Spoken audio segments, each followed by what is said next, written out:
전라남도의 작은 도시 나주.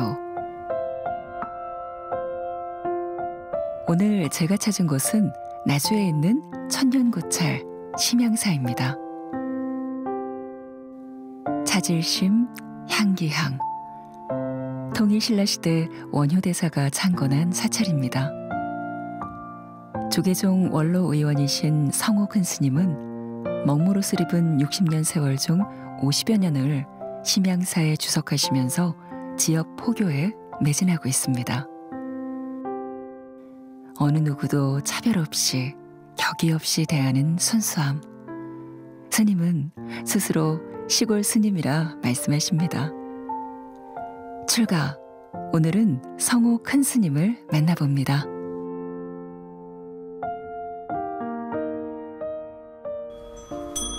네, 스님 이렇게 초대해 주셔서 진심으로 감사드립니다. 만나 뵙게 되어 반갑습니다. 스님 안녕하세요. 예, 고맙습니다.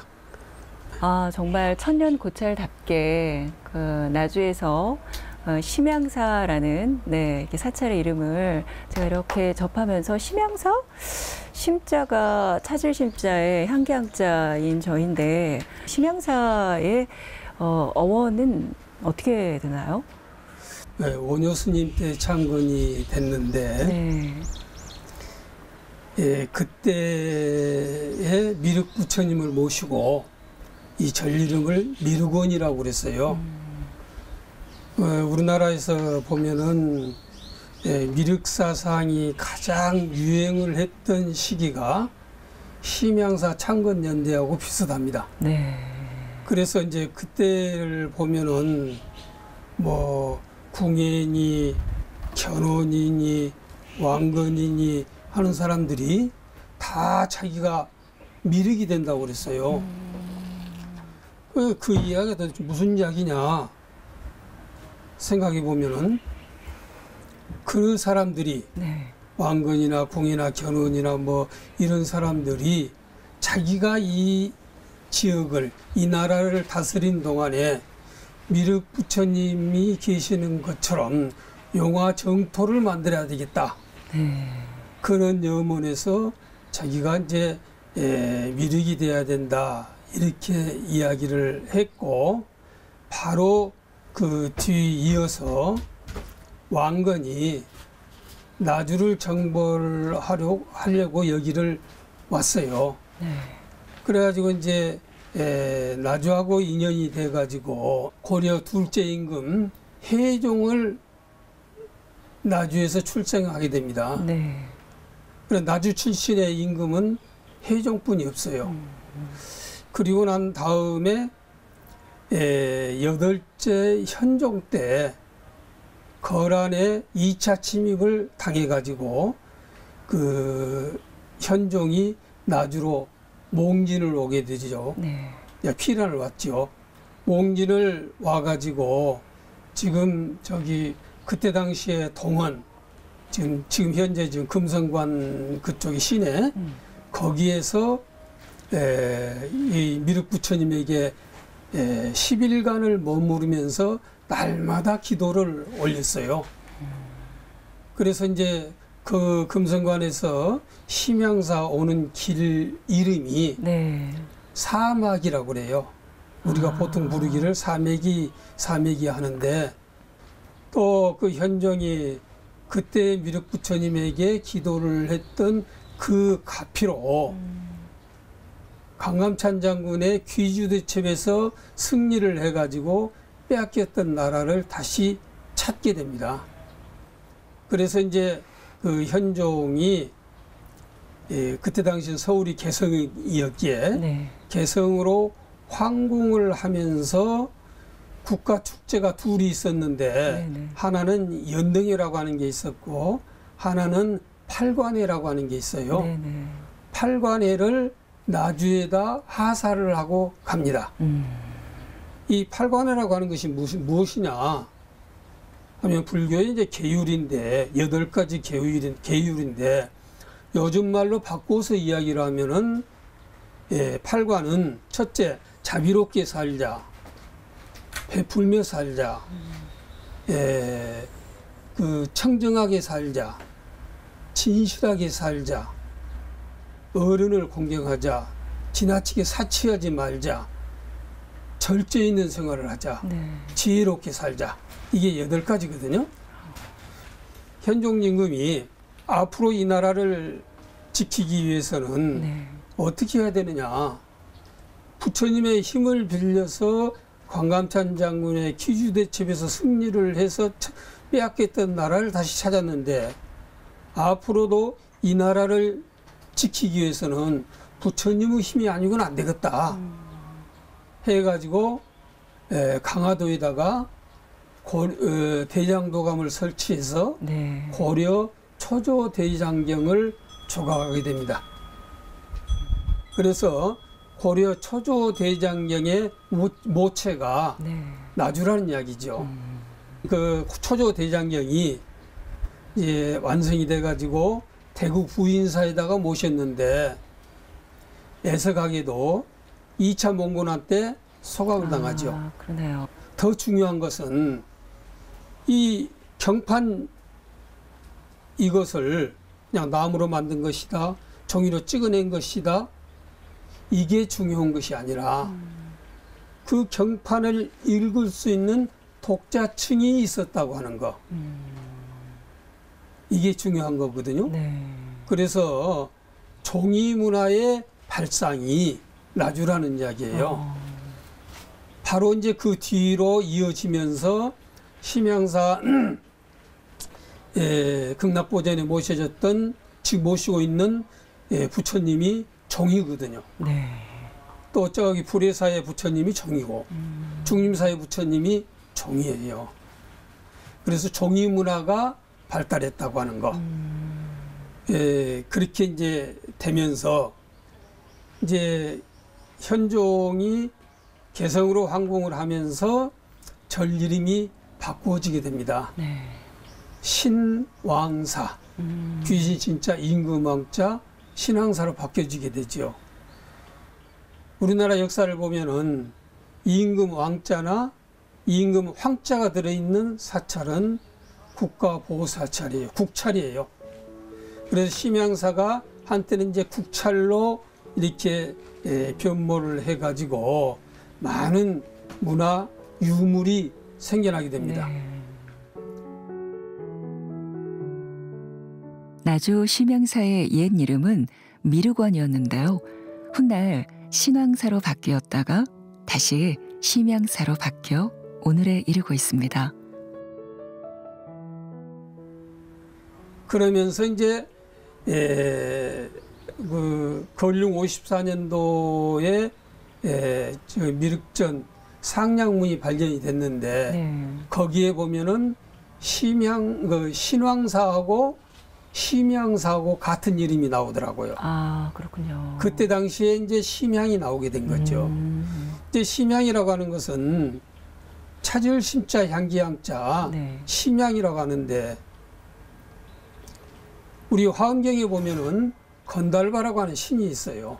건달바요. 건달바, 건달. 건달. 네. 건달하면 세속에서는 좀 좋지 않은 의미잖아요. 그렇죠. 예. 그렇죠? 네. 그래서 이제 건달바라고 하는 신장이 있는데, 그 건달바는 음악으로서 부처님을 애호하는 분이에요. 아, 그렇군요. 예.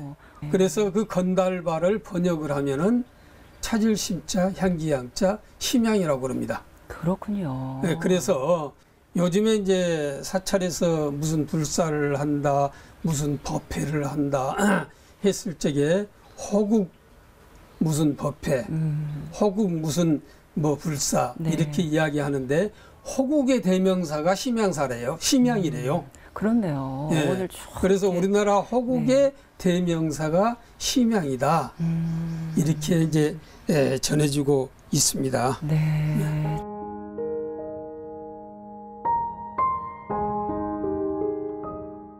성호 큰 스님은 13세 때인 1959년 광주 관음사에서 봉화당 장조 스님을 은사로 출가해 성오라는 법명을 받았습니다.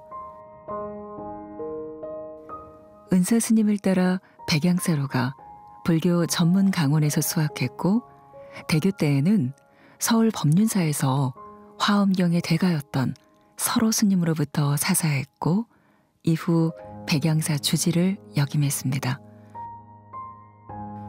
오랜 동안 지역 불교 현장을 지키며 대기대용의 백파문중을 잇고 있습니다.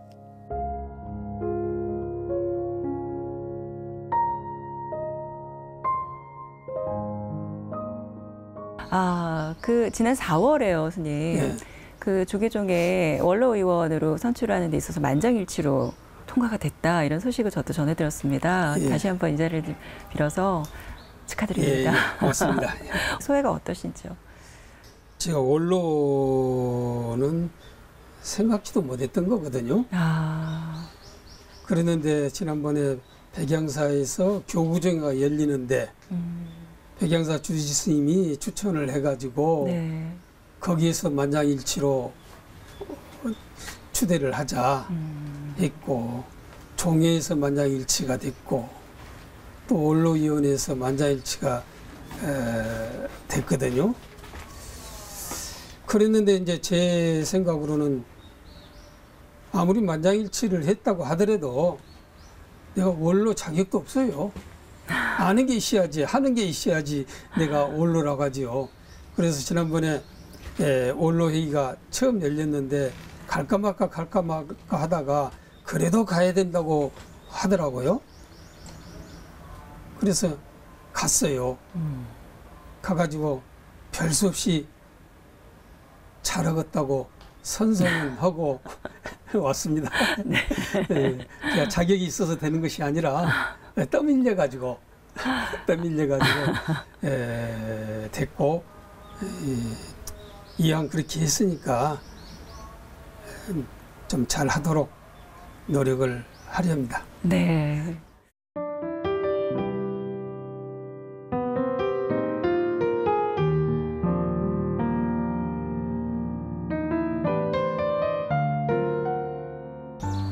제가 언제부터 됐는지 네. 뭐 금생뿐만이 아닌 것 같아요. 그러세요? 예. 제가 20대 초반에 여기를 왔어요.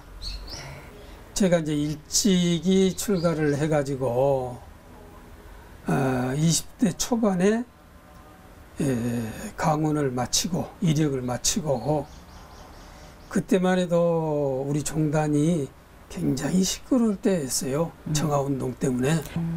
그런데 저희 은사 스님께서 연세도 많고 이제 조용히 이제 계시고 싶다고 해서 찾아온 곳이 심양사거든요. 그랬는데 참 그 신기한 것을 내가 보았어요. 어떤? 그때 이제 20대 초반이니까 네. 지금 집도 다 이렇게 안 생겼어요. 다 쓰러져 가는 집만 있었어요. 그래서 이제 요사치라고 해서 저 밑에가 하나 있었고, 바로 그 앞에 마당 옆에 바가지로 떠먹는 우물이 있었어요. 네. 지금 70대 중반이니까 거의 50년 다 됐죠. 그러던 어느 날 지금 극락보전에 모셔진 그 부처님을 네. 이제 문화재로서의 그 조사를 왔어요. 이제 동대학교의 문명대 교수님이 이제 여기를 온 거예요. 그래가지고 이제 여기저기 살펴보고 부처님 복장을 이렇게 봤는데, 네네. 고려 때 복장은 없고 지금부터 106년 전 복장이 나온 거예요. 거기에 보니까 그 복장 소개가 이제 여러 큰 스님들도 적혀 있는데, 정통에 우물 관리하는 것에 제 속명이 적어져 있더라고요. 그래요. 이제 우리가 보통 이름을 지어주는 것도, 네네네. 속가의 이름을 지어주는 것도 저는 우연이 된 것이 아니라 계속 과거에서부터 전해진 줄 저는 알고 있어요. 그래서 성명이 딱 적어졌어. 그것을 보고 우물을 생각해 보니까 전생에서부터 이어져 내려오는 심양사의 머무름이더라고요. 그렇군요. 그래서 제가 오래 살고 있어요. 야, 그렇게까지 그 인연의 연결고리를 찾으시고 예. 또 임할 수 있는 것도 큰 복이시다라는 생각이 들어요. 네, 그렇죠. 예. 네네. 예. 잘 알겠습니다. 아주 조심스러운 질문이긴 한데 이쯤에서 우리 스님의 출가 이야기 어떨까 또 궁금해집니다. 출가 이야기 좀 저는 해주세요. 출가를 뭐 13살에 출가를 했는데 13살. 무슨 큰 서원이 있어가지고 출가를 했겠어요? 이제 우리가 아는 출가라고 하는 것이 우리가 이제 경전에서 배우기를 3가지 것으로 배웠거든요. 집에서 나온 것을 출가라고 그래요. 거꾸로 뭐 가출이죠. 2번째는 내 육신의 이 벗어나는 거, 온이 벗어나는 거. 네. 이걸 2번 출가라고 그러고 3번째는 산계에서 벗어나는 거. 이걸 3번째 출가라고 이렇게 정의를 짓고 있는데 네.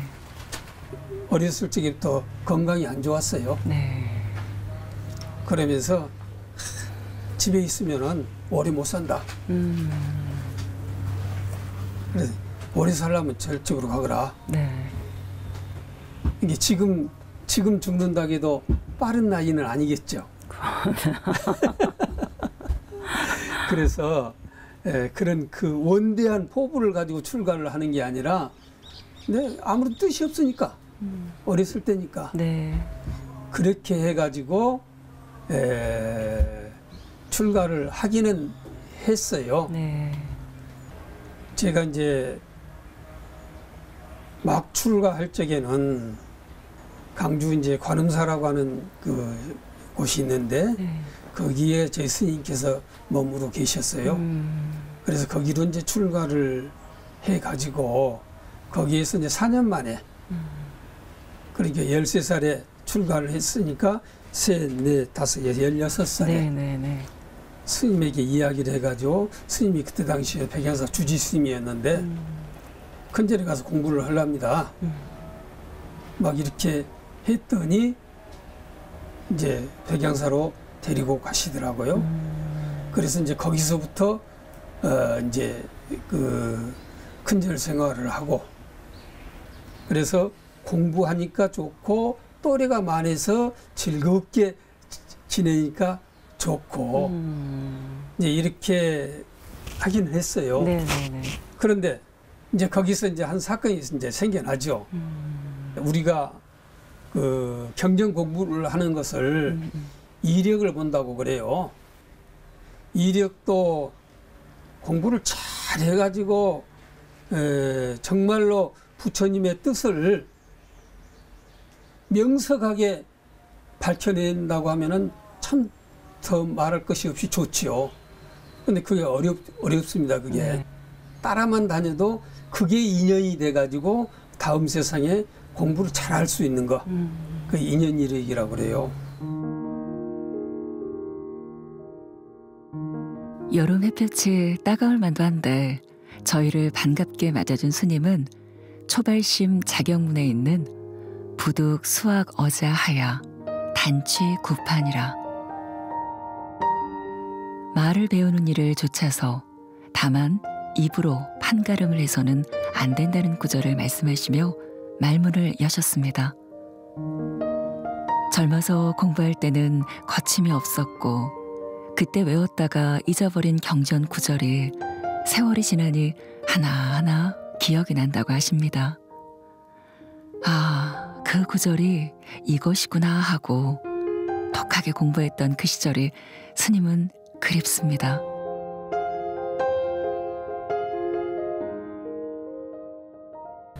근데 이제 중간에 공부를 하다가 마장이 끼는 때가 있어요. 네.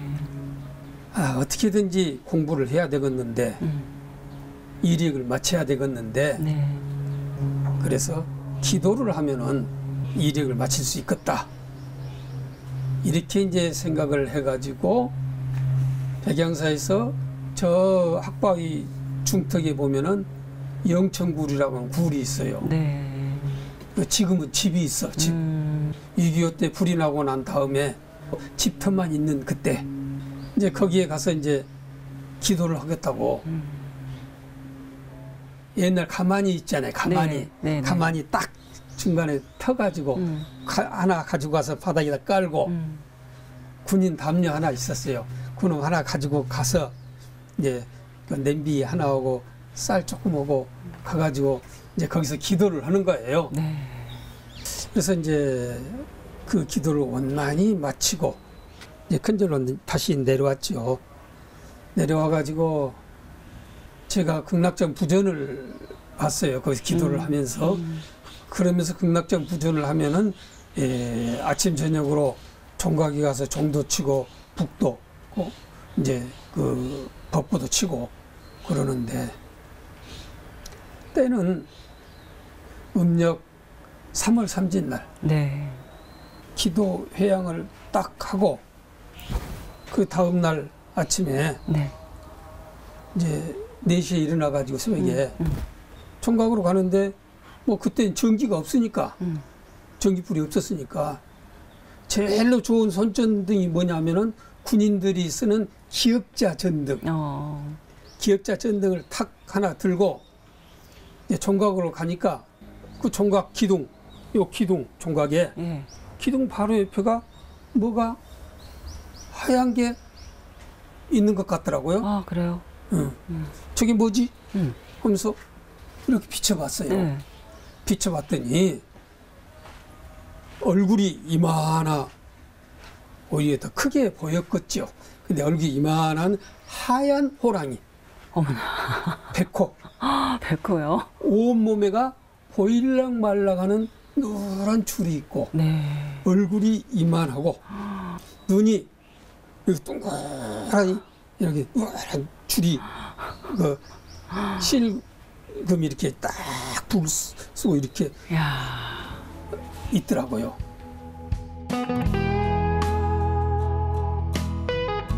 육십여 년을 절에서 살면서도 모르는 것은 은사 스님이 입버릇처럼 일러주던 중노릇 잘 하라는 말씀인데, 알 듯 모를 듯 여전히 답을 찾고 있다는 스님. 어떻게 사는 것이 잘 사는 것인지 평생을 화두로 삼고 살고 있고 앞으로도 그렇게 살 거라고 하십니다. 젊은 시절 백양사 종각에서 보았다는 호랑이 백호 이야기는 다음 시간에 자세히 들어보도록 하겠습니다. 저는 박상경입니다.